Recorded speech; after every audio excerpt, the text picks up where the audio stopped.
Bien, nos había quedado pendiente hablar del fantasma dentro del árbol genealógico transgeneracional.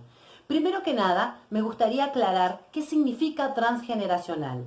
Acá tenemos un prefijo, trans, que significa más allá de.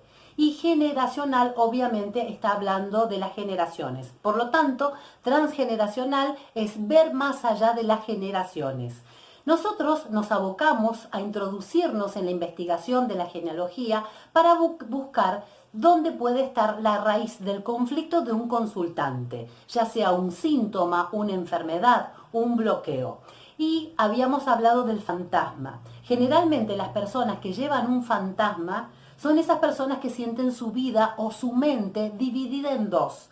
Es como si hubiera dos proyectos dentro de una misma persona. Una es la de este ancestro que trata de volver a aparecer dentro del clan porque en algún punto puede haber sido excluido o su proyecto de vida no fue concluido, quedaron cosas pendientes, cosas sin resolver. Entonces, esta persona que lleva el fantasma sobre sí mismo va a tener en su psiquis todo un trabajo pendiente que no le pertenece a realizar.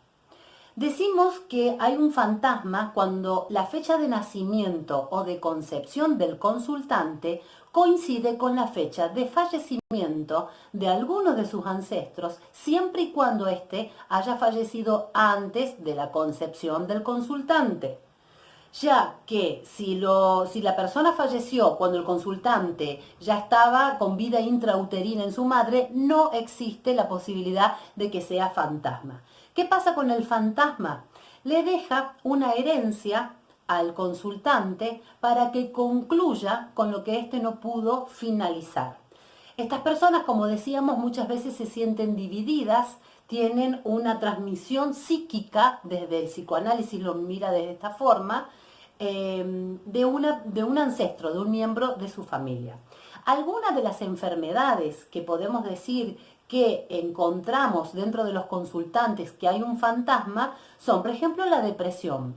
3/4 de los consultantes con depresión cargan con un fantasma. El Parkinson en algunas de las submodalidades. El autismo, los niños hiperactivos tienen un grado elevado de porcentaje de que estén cargando con un fantasma. Entonces, ¿qué significa? Cuando nos adentramos en el estudio del árbol genealógico, encontramos a un ancestro y entonces le podemos decir a nuestro consultante que lo que le está sucediendo es producto de que tiene una psiquis dividida.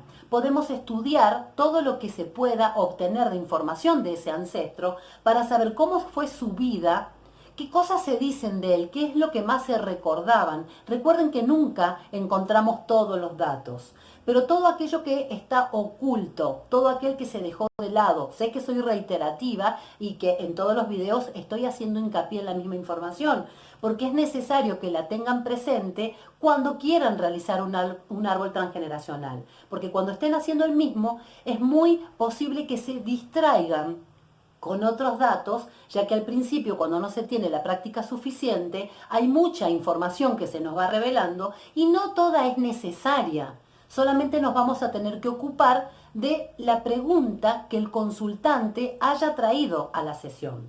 Entonces los datos siempre están en lo excluido, en lo no dicho, en lo secreto, en las personas de las cuales no se habla, en esas circunstancias de vida que llaman la atención, como repetición de accidentes, repetición de hechos, coincidencias en las fechas de casamiento, que una abuela se haya casado en determinada fecha y que el consultante, sin saberlo, de casualidad, ya dijimos que no existen las casualidades en el transgeneracional, haya colocado la misma fecha para su casamiento. Todas estas son pistas que nos sirven para indagar cuando nos adentramos en el estudio del árbol transgeneracional. Entonces, uno de los síntomas que puede traer el consultante son algunas de estas enfermedades, que puede ser autismo o puede ser hiperactividad, puede ser una enfermedad psíquica, puede ser psicosis, puede ser depresión endógena. Entonces nos da una pista para saber qué podemos buscar dentro de tanta información dentro del árbol genealógico. Entonces dijimos que el fantasma lo que hace es el proyecto sin terminar de un ancestro que se lo está dejando de legado a alguno de los descendientes. Entonces, cuando encontramos estos síntomas, sabemos que podemos ir a buscar, dentro de otra tanta información, si hay un fantasma. Cuando la persona toma conciencia de lo que tiene, es una psiquis dividida, porque está llevando información o programa de alguno de sus ancestros, puede tomar recaudos a partir de ese conocimiento para hacer cambios sustanciables dentro de su vida como decisiones determinantes, teniendo en cuenta de que va a seguir teniendo esa sensación de una mente dividida, pero va a tener que hacerse cargo de cuál camino quiere seguir. De estas dos alternativas que siempre se le presenta, a cuál de ellas le va a dar prioridad. Y de esta manera continuar con su vida tomando decisiones que nos toca a todos con más conciencia, entendiendo que siempre se le va a presentar esta dualidad. Es aprender a convivir con lo que le está sucediendo, poniéndole atención y accionando desde ese lugar. Una persona que lleva un fantasma suele ser una persona que se siente bloqueada. Algunos nacen tristes. Son personas con una tristeza que predomina en su vida. A todos nos sucede que en algún momento o por alguna circunstancia o etapa nos sentimos tristes. Estas personas tienen una tristeza mucho más instalada a lo largo de su cotidianeidad. Una persona que presenta el síndrome del fantasma, es una persona que suele vestir de negro o de blanco, porque es su otra polaridad, pero ya a un extremo. Duermen con los brazos cruzados sobre el pecho o con las manos enlazadas sobre el vientre.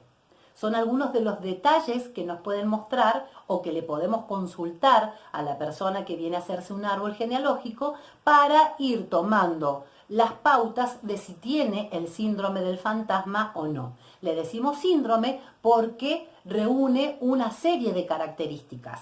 Primero, que dentro de los síntomas son los antes mencionados, o esta característica de los colores que utiliza, de la tristeza permanente, de tener una depresión endógena o alguna patología psicológica, de dormir con los brazos cruzados sobre el pecho. Entonces ya nos está dando más pautas de con quién nos estamos encontrando y qué información ir a buscar dentro del árbol para conocer qué hizo ese ancestro. Después el consultante se tendrá que hacer cargo de qué más quiere investigar sobre esta persona. Otras de las patologías que se suele dar son la esclerosis en placas. Un gran número de personas que presentan este síntoma llevan un fantasma en sí mismo.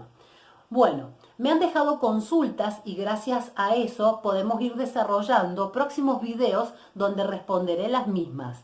Una que me consultaron es: ¿qué pasa si yo no tengo los datos de uno de mis progenitores? Por ejemplo, el caso de Sandra, que me dice que ella nunca conoció a su padre, no tiene información sobre él ni sobre la familia del padre. Entonces, ¿no puede hacerse un árbol transgeneracional?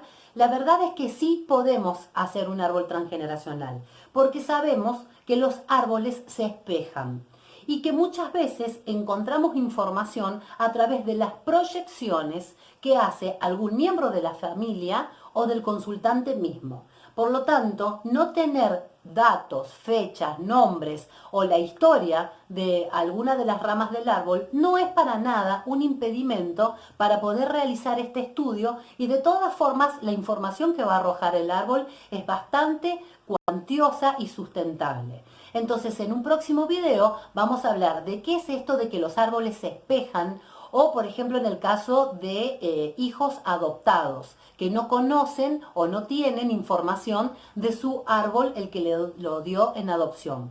Aquí, dentro del transgeneracional, se considera que el árbol adoptante contiene la misma programación que el árbol que dio en adopción. Por lo tanto, podemos encontrar igualmente información. Se puede desarrollar de todas formas un transgeneracional, aunque no sepamos quién es la familia de origen o si nos falta información de alguno de los miembros. Entonces, en el próximo video hablamos de programas y de cómo se espejan los árboles y cómo encontrar información a través de las proyecciones de algunos de los miembros de la genealogía. Muchas gracias. Si te gusta el video, dale me gusta, compartilo. Necesitamos más suscriptores para poder ir introduciendo nuevos cursos dentro del canal del Cetro de Sofos. Entonces, si conoces a alguien que le pueda interesar, por favor compartí este video, así somos más cada vez las personas que nos interiorizamos en estos temas, obviamente si son de su interés. Muchas gracias y nos vemos en el próximo.